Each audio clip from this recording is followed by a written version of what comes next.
दीपज्योति जनार्दन दीपू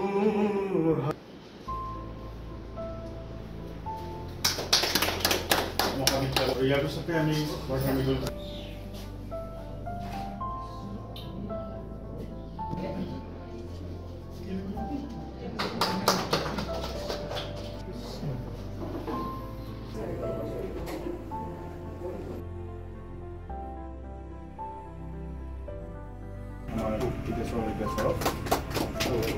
মহাবিদ্যালয়খিনি মুখ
প্ৰথমে মই এটাইলৈকে নমস্কাৰ জনাইছোঁ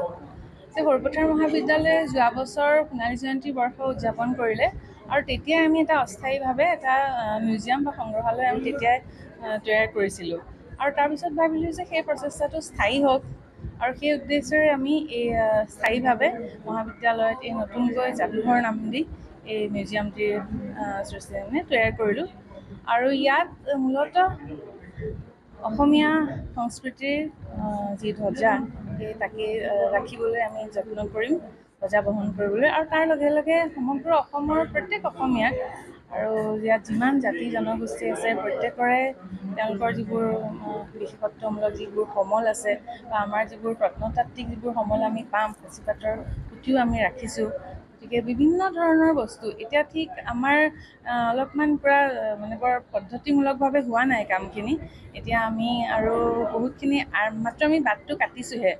আৰু আমি ভাবিছোঁ যে এনেকুৱা এটা এই সংগ্ৰহালয়টি এনেকুৱা এটা সংগ্ৰহালয়লৈকে উত্তৰণ ঘটক যে যেতিয়াই ইয়ালৈ কোনো ব্যক্তি আহিব এই অঞ্চললৈ ধনশিৰিলৈ তেওঁলোক যাতে ইয়াতে এপাক মাৰে আৰু তেতিয়াই যাতে গোটেই ধনশিৰিৰ যিটো বিশালতা